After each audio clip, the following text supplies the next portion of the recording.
রহমত মাগফিরাত নাজাতের অবধারিত সুযোগ নিয়ে মুসলিম মিল্লাতের দ্বারে আবারও উপস্থিত হয়েছে পবিত্র মাহে রমজান, যে মাসে অবতীর্ণ হয়েছে সর্বশ্রেষ্ঠ আসমানি কিতাব আল কোরআন।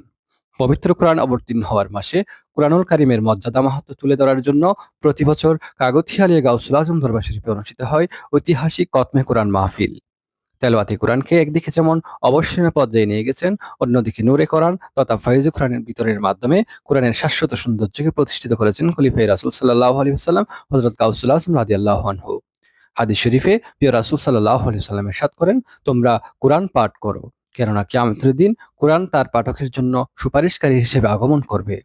মুসলিম সমাজে কোরআন চর্চার ঐতিহ্য ফিরিয়ে আনতে এবং কোরআনের বাস্তব শিক্ষায় আদর্শ জীবন গঠনে খলিফায়ে রাসূল হযরত গাউসুল আজম রাদিয়াল্লাহু আনহুর প্রবর্তিত ঐতিহাসিক কদমে কোরআন মাহফিলে শুধু বাংলাদেশ নয়, ইউরোপ, আমেরিকা, কানাডা, মধ্যপ্রাচ্য সহ পৃথিবীর বিভিন্ন স্থানের মুসলমানরা কদমে কোরআন শরীফ আদায়ের মাধ্যমে স্বতঃস্ফূর্তভাবে অংশগ্রহণ করে থাকে।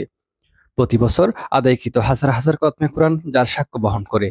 এর ধারাবাহিকতায় মাশাআল্লাহ এবছর মোট খতমে কোরআন শরীফ আদায় হয়েছে ১৫,৭০৫টি। কোরআনকে হৃদয়ে ধারণ করার পাশাপাশি যার কারণে কোরআন পেয়েছি সেই নবীজির ভালোবাসা অন্তরে ধারণ করার শিক্ষা রয়েছে খলিফায়ে রাসূল হযরত শেখ সৈয়দ গাউসুল আজম রাদিয়াল্লাহু আনহুর রাসূলনুমা তরিকতে। কোরআন সুন্নাহ ভিত্তিক এই তরিকত প্রতিষ্ঠিত আহলে সুন্নাত ওয়াল জামাতের আকায়েদের উপর।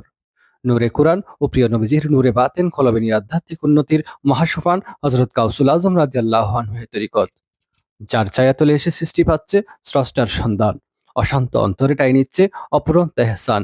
মাশাআল্লাহ। গত ৪ মার্চ মঙ্গলবার সকাল ৮ হতে চট্টগ্রাম কাগজী আলিয়া গাউসুল আজম দরবার শরীফে অনুষ্ঠিত ঐতিহাসিক কতমে কোরআন মাহফিলে মাননীয় মুর্শিদে আজম মাদ্দাজিল সাহেব এসব কথা বলেন।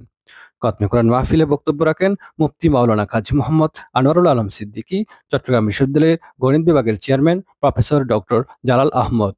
মিলাদ কিয়াম শেষে মাননীয় মুর্শিদে আজম মাদ্দাজিল আল সাহেব দেশ, জাতি ও বিশ্ব মুসলিম উম্মার সুখ, শান্তি, সমৃদ্ধি এবং কাগতিয়া আলিয়া গাউসুল আজম দরবার শরীফের প্রতিষ্ঠাতা হযরত শেখ সৈয়দ গাউসুল আজম রাদিয়াল্লাহু আনহুর ফিউজাত কামনা করে বিশেষ মোনাজাত পরিচালনা করেন।